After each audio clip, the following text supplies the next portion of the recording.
Greetings, fellow Watford fans. Omar here, and it's time for the Orns 10-minute take. Wolves 4, Watford 0. That is the scoreline from Molineux, and a well-deserved one from a Wolves point of view. Wolves earned the victory, especially in the second half, where they really had a killer instinct in the game. But the first half was the half that was absolutely forgettable. In fact, the whole game was for Watford.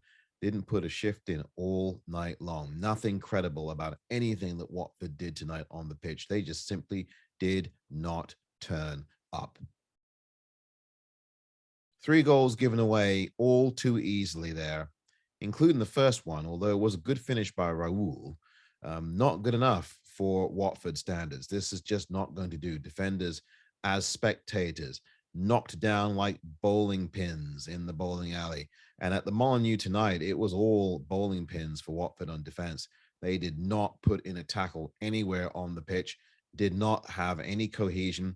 And what you saw tonight, the reality of it is that each of these players, some of whom care, but most of whom do not, are playing entirely like individuals. It's obvious. There's been other games this season where I can certainly point to individuals playing and not as a team. That I've seen many times this season, as have you, fellow Watford fans. Players who will not play together as a team, too much one-on-one play, too much, I'm going to let myself do everything by myself. I'm going to dribble. I'm going to do this. I'm not going to take the shot. I'm not going to pass.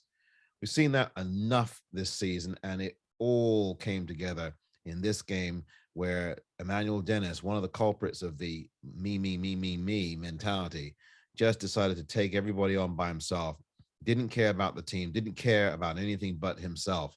And it's that kind of selfishness that will tank Watford Football Club if they continue to do what they're doing in these next 10 games of the season, of the last 10 that they will play in the Premier League, unless they can mount what I think is a very credible and capable effort.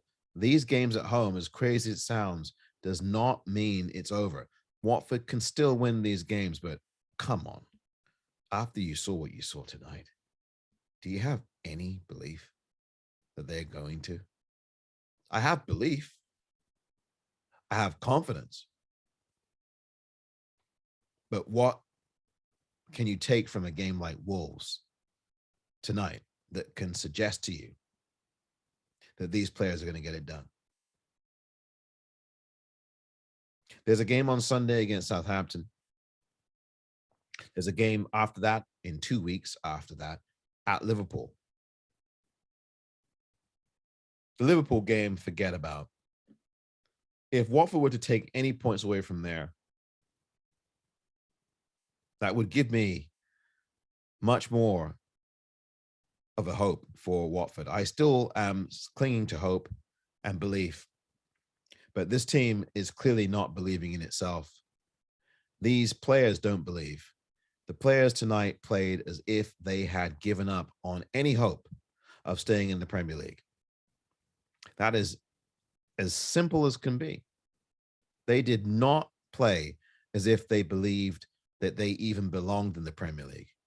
They threw in the towel tonight at Molineux. It's that simple. They threw in the towel. Watford were like a boxer defeated before the opening bell. Did not even get up from their stool in the corner of the ring. That is how Watford played tonight. They didn't even get up from their corner and fight. They did not show any heart, any hunger, any passion. No. With all that was in front of them, with everything that was at stake in this game, knowing that Everton had thrown it away the other night at Tottenham. Tottenham just beat Everton like a drum on Monday night. Knowing all of that, knowing that this would have been a perfect time to get 3 points and bring themselves ever closer to safety. With an Everton side reeling, what did Watford do? No. They didn't turn up. And that is about not caring. It's not about Roy Hodgson tonight. It's not about Roy Hodgson. I know a lot of fellow Watford fans have a healthy or unhealthy disdain for Roy Hodgson. He's the only manager that we've had this season that has kept a clean sheet, that's got us 3 clean sheets.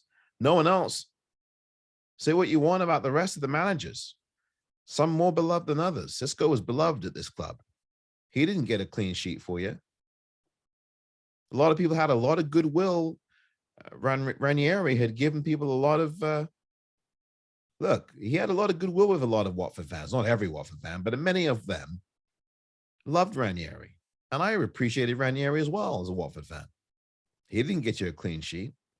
This manager we've got now has given us 3 clean sheets. Now, I criticized his substitution of Lauser. That was absolutely irresponsible against Arsenal the other day. And the club actually, the team actually showed some fight in that game against Arsenal, despite the outcome.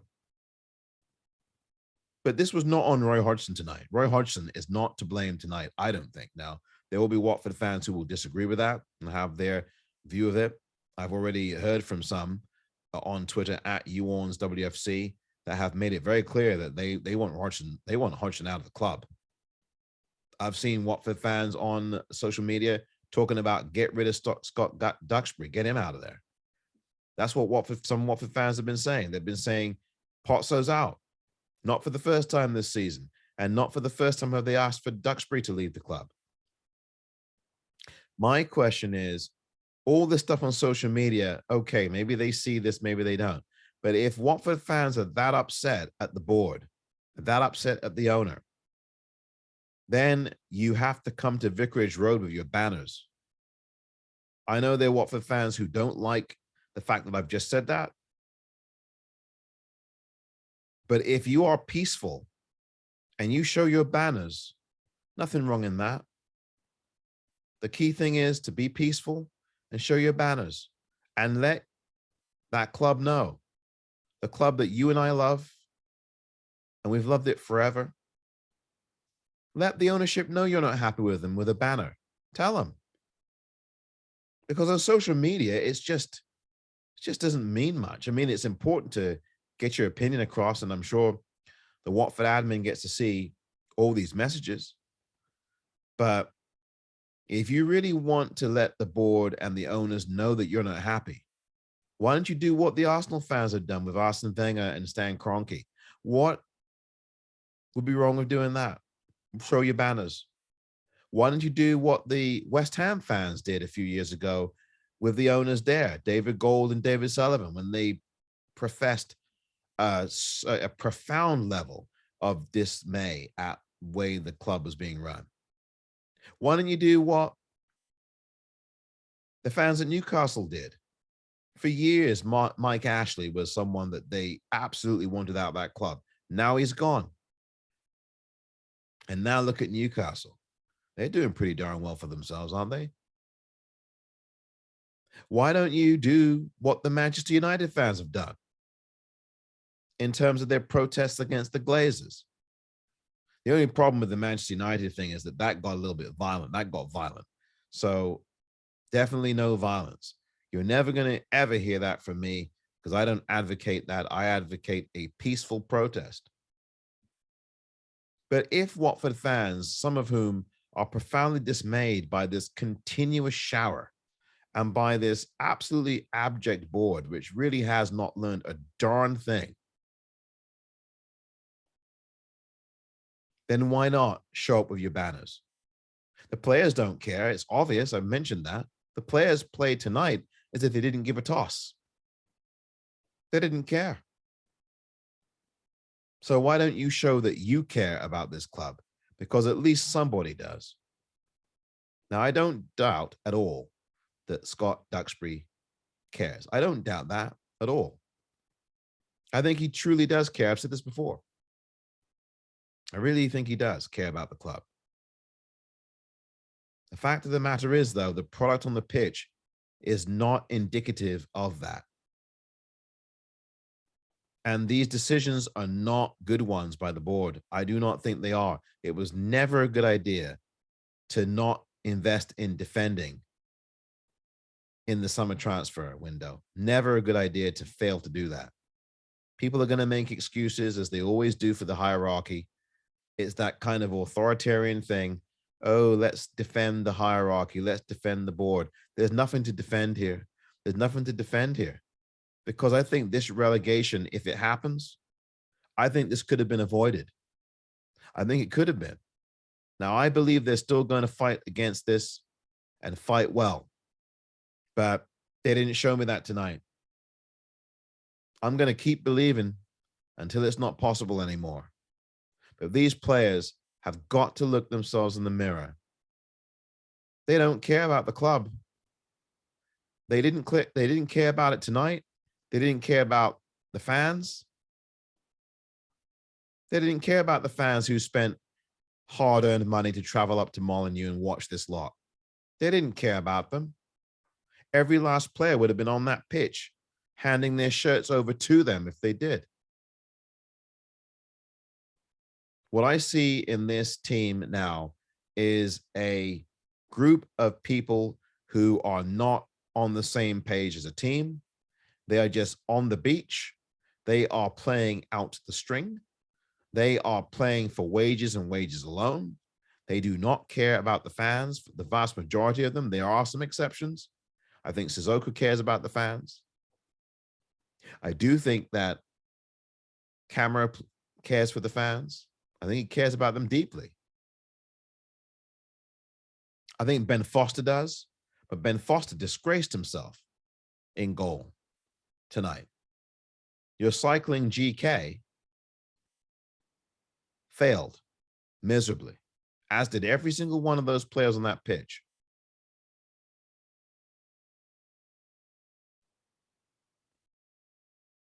Ten more games, 5 at home, 5 away. Here are the 5 at home: Leeds, Brentford, Everton, Burnley, and Brentford.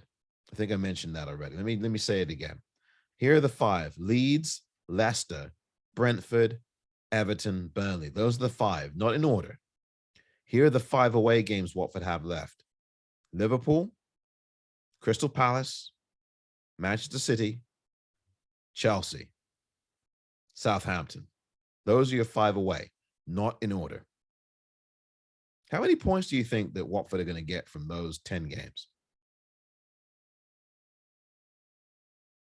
Josh King has to sit. Not the answer at this club. He needs to go, actually. And why doesn't he just leave now? Smiling after he missed that gaping open goal tonight in the first half. Smiling. I just couldn't believe it. I was looking at it. I watched it. I watched it a second time because I've got this game on my machine here. He's smiling. He's smiling after he misses that chance. That is not a player who cares about Watford. That's not a player who cares about the position that the team are in. He's got his wages. He'll be off in the summer, just like all of them will. And that is not good enough at this club. There's a lot of division in that dressing room. I'm very confident that that's true.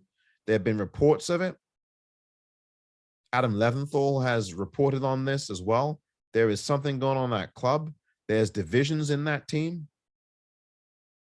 Definitely a schism between João Pedro and Josh King. Perhaps Dennis and Josh King as well.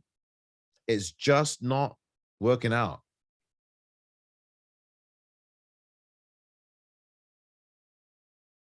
You can start Carlu instead of Josh King. And please stop starting Cleverly. He took him off at again. Here we go. Cleverly gets subbed off because he's not good enough. It's not good enough. He is a great professional. I'm not knocking him as a professional, but he's not given professional performances of late. He's just not been up to it largely this season. I think last season he was very good. It's not good enough this season. It's just the way it is, you know? I don't think anybody despises Tom Cleverley, and nobody's bashing him. But we need to have players who are going to get the job done. And Tom Cleverley one of the players who has been disappointing this season. There's just no question around that. And why Roy Hodgson continues to start him is beyond my imagination. Why are you starting him?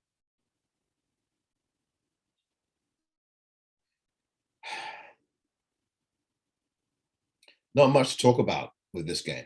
There really isn't much to talk about because I've already said everything that needs to be said.